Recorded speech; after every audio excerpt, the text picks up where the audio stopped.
Oui, salut à toi derrière votre écran. Aujourd'hui, une question philosophique de la plus haute importance. Pourquoi les hommes utilisent-ils des langages si différents alors qu'ils vivent ensemble depuis des millénaires?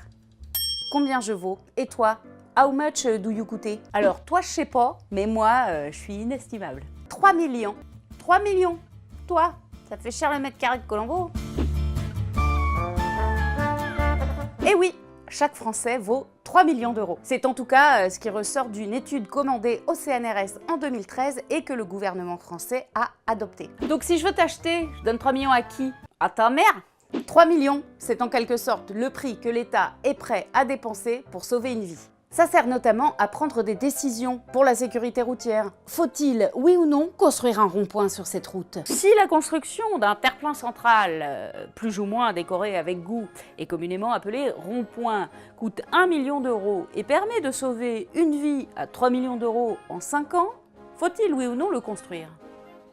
Alors à cette question, évidemment, certains d'entre vous vont répondre « bah oui, évidemment hein », tandis que d'autres vont répondre « bah non, évidemment hein ». Et oui, parce que dès que l'émotion domine, tout devient irrationnel. En l'occurrence, l'État ne construira pas ce rond-point. Effectivement, le prix des travaux est trop disproportionné. Mais c'est dégueulasse! Ah ben malheureusement, notre État n'a pas gagné à l'euro-million, hein, donc il doit gérer au mieux son budget. Et ça, comme on s'en rend bien compte depuis plusieurs années, ça fonctionne très bien. Ces ressources n'étant pas illimitées, si l'État met tout son argent pour construire un rond-point qui sauve une vie en 5 ans, bon bah il a plus d'argent pour faire d'autres trucs qui vont faire des vrais projets. Par exemple, lutter contre les violences faites aux femmes. Et ça, comme on s'en rend bien compte depuis plusieurs années, ça fonctionne très bien. Si déjà vous trouvez ça trop cynique, accrochez-vous à votre slip.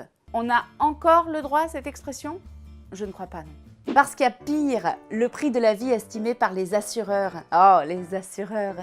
Ce sont ces gens qui, comme les banquiers, te prêtent un parapluie lorsqu'il fait beau et te le reprennent dès qu'il pleut. J'aime ma banque. Par exemple, les avions que vous allez peut-être prendre pour partir en vacances, eh bien ils sont assurés par des compagnies d'assurance qui ne sont pas des philanthropes. J'aime mon assurance.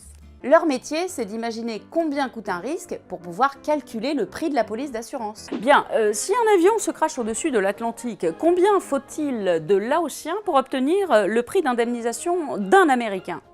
Eh bien, il en faut 25. Oui, 25.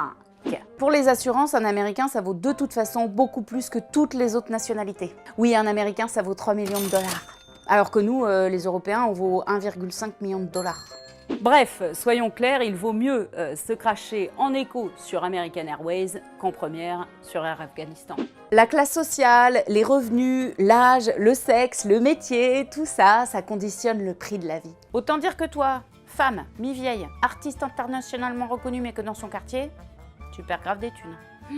Beaucoup trop cynique pour moi. Donc je vous propose une option beaucoup moins 0 plus 0 égale la tête à Toto. Une option Colombo. C'est couillon, mais si on faisait de notre vie quelque chose d'inestimable, si on estimait qu'on valait plus que 3 millions d'euros. Parce que moi, j'en ai un petit peu marre que ma vie se résume en chiffres. Non mais c'est vrai, combien d'heures je dors, combien de calories je mange, combien de pas je dois faire, combien de partenaires sexuels je vais avoir dans ma vie, combien d'espérance de vie il me reste, combien de métiers je vais exercer, combien de followers il me faut pour être une star. Fuck the statistiques. Et si qu'on faisait la nique aux chiffres? Tu dis ça parce que t'as toujours été nul en maths.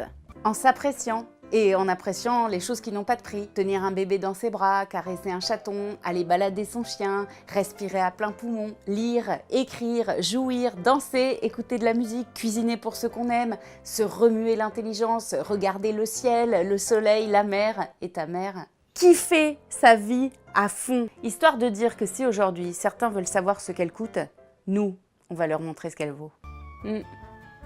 Moi, je vais prendre l'option Colombo. Allez, prenez soin de vous.